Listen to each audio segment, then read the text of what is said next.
Guys, welcome to Jill in Can. Today ay first day of class at papunta na tayo sa school. And so, ang daming tao sa train ngayon, bawal umasin at first day.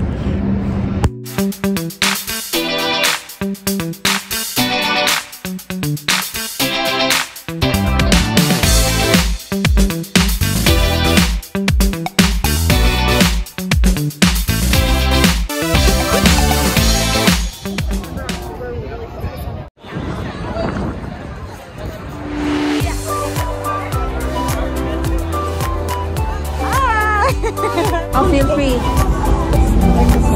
Ano ba ito? Sticker? Star.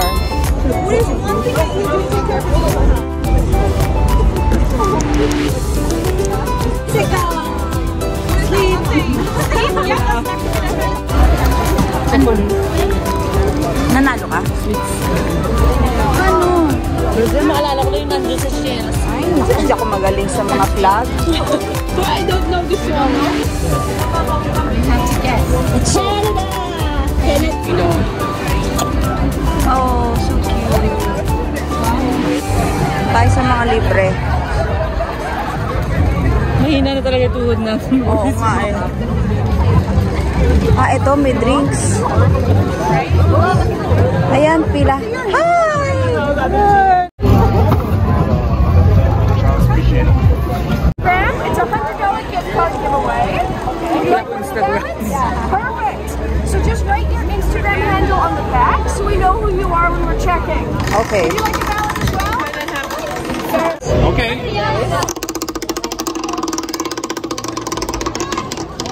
Spin again. Again. That'll make a good video. Spin again. Yeah. Magnet and pin. Okay, thank you. Go. Thanks for playing. Thank you, welcome. Kawai! Kawai, kawai! Kawai, kawai. Kawai, kawai! Come on over if you wanna have a good time. No more playing around with us. Show me what's inside that soul, I'll let you feel mine. Ay, ano po sport? Gusto ko yan. Need to fall to the goal, they said so. Hey. Need to fall to the goal, they said so. Thank you. Thank you. You don't need to fall to the goal, cause they said so. Hi guys! Welcome to Jill in Can. So for today's video guys, itong week nga ay nag-start na ang school naming mga international students at ganun din yung aking mga anak. So ito papakita ko sa inyo yung mga kaganapan ko. Hindi kaganapan lang, hindi ko naman na picture na video na lahat. Since alam nyo naman, pag mami tayo, minsan nagmamadali palagi ang umaga natin. Tapos iba-iba yung oras nila or iba-iba yung mga pagkilos nila sa umaga.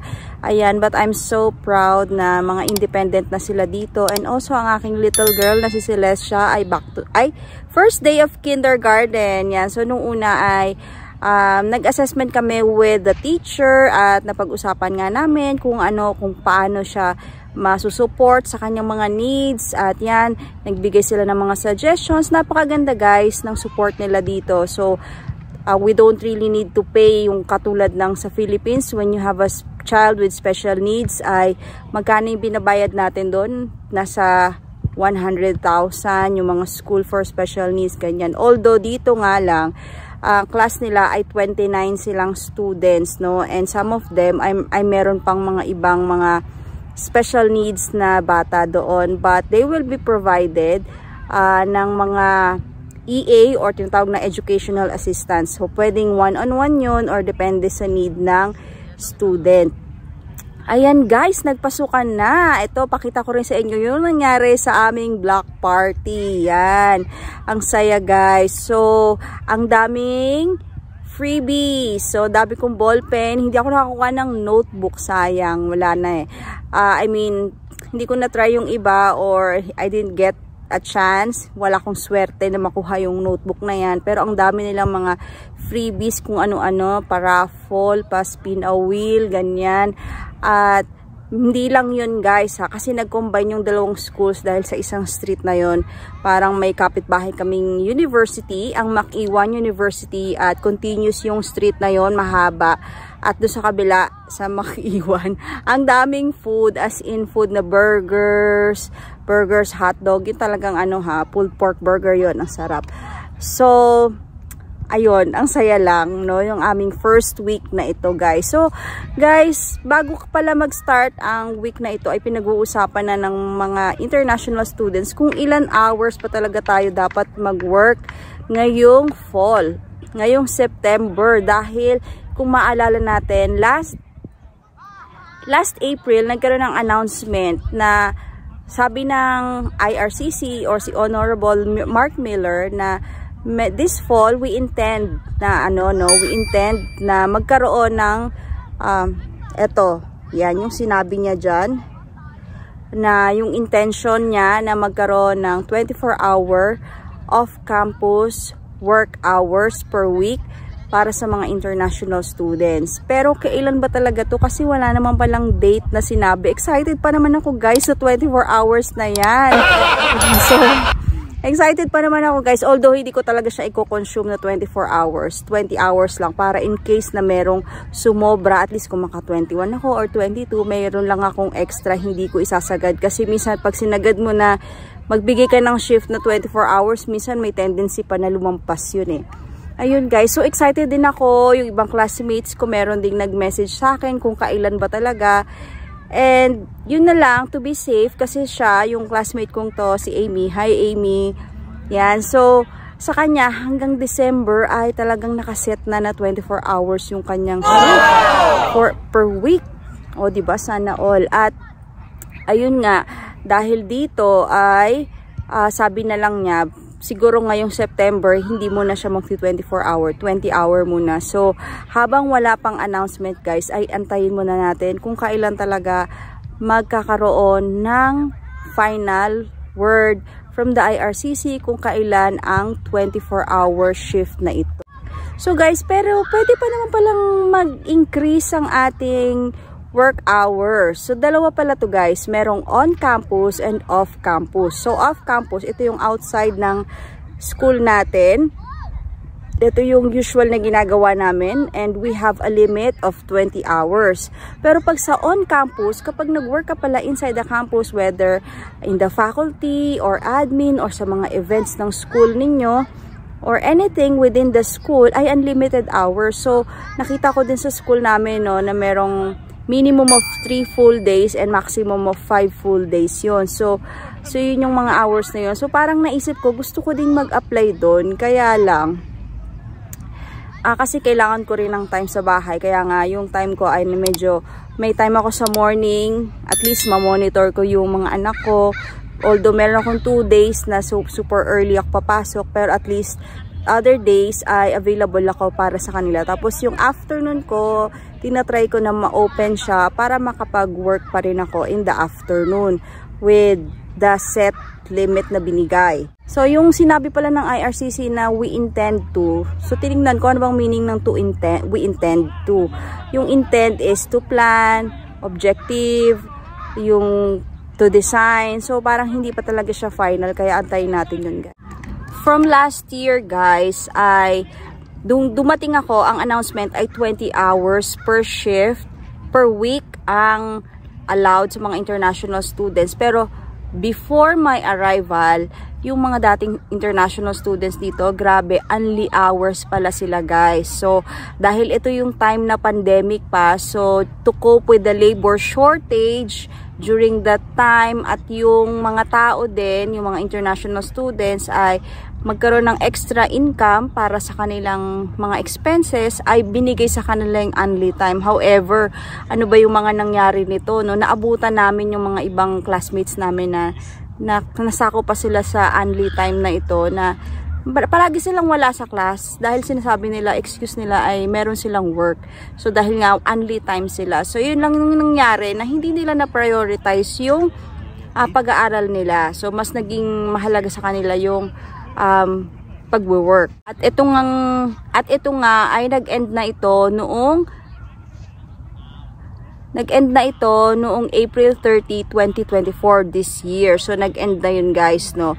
At ngayon nga balik sa 20 hours, kaya iniisip natin kung i-increase kaya nila to 24 hours. So ang sinasabi kasi ng IRCC, ngayon nga yung mga bagong international students na parating ay nag-increase yung kanilang cost of living threshold, yung proof of funds nila ay in-increasean para daw pagdating nila hindi sila maging fully dependent sa income ng work nila dito. Ayun, so dahil nga na rin sa mga tumaas din yung mga bilihin dito, tumaas yung mga rental, no, sa mga housing, tumaas. Ayan, pero tumaas nga yung lahat ng yun. Paano naman kami guys? Hindi kami kasama dun sa sa increase ng threshold kasi dumating kami kung ano yung amount na dala namin ay kung ano lang yung dineclare na sinabi nila na ni-require nila para sa amin. So yun yung isang napaisip lang ako na kung hindi man kami dahil nga yun na yung naging amount na binigay sa amin, so yung mga current international students na hindi kasama doon sa increase ng threshold, since dumating kami na 10,000 yung proof of funds namin, yung dala namin dito, ay sana sa amin may bigay or mag-grant din yung 24 hours, at least madagdagan kami ng hours to work para sa extra income. Yun lang guys, naisip ko. And I think the 24 hours is parang manageable pa siya against the pagiging international students, no. Parang medyo okay pa siya kaysa yung nangyari dati na naging only yung working hours ng mga international students. At least ayun, since especially marami namang nag-work off campus, talagang limited lang yung time kasi sa on campus naman guys, konti lang naman yung mga hiring positions doon. At minsan marami kayong nag-a-apply ng mga international students for that position. Ayan, so ayun, pero sa tingin ko din kaya din nila kailangan na i-limit yung working hours ng mga international students dahil nga syempre tumataas yung rate of unemployment dito sa Canada, especially with those who are permanent residents or mga Canadian citizens, nahihirapan silang maghanap ng work. Pati yung mga youth dito na, kasi dito 14 years old pa lang, pwede nang mag-work. So, minsan sila din wala dahil nga ang daming applicant. Kung sa Tim Hortons, ang daming nag-a-apply. Sa mga Walmart, Costco, ang dami talagang applicants. At hindi na nila kaya mabigay yung job na yon para sa mas nakararami. Siyempre, minsan, bukod sa mataas din, maganda rin yung mga qualifications ng mga people outside Canada, yung mga international students, ay sila din minsan kasi syempre bilang international students, kahit low paying jobs tatanggapin natin para lang, alam nyo yun, makadagdag sa income natin dito, panggas, dagdag sa mga bayarin natin dito sa Canada. Yun. So yun din dahil tayo tatanggapin natin lahat kahit anong klaseng work, pero yun nga lang, may limitation yung hours natin lang guys. And I hope na nakatulong ang information na ito para sa inyo, especially yung mga international students natin dito. Ayan, talagang question yan dahil ako, question ko rin yan guys. So nagbasa-basa lang ako at hinanap ko, wala pa talagang update from the IRCC. Yun nga lang yung pinaka last update nila, yung we intend to. So we intend, sinisip ko ano kayang intend ito. Ayan, so to plan pa lang yun guys, wala pang confirmation, but it might probably be within this month, within this early fall, ay magkaroon na rin ng announcement. Let's wait and see guys.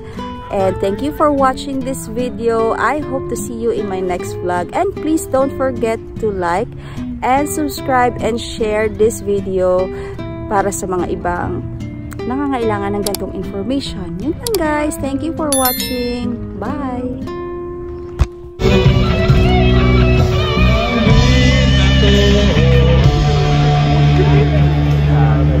Pag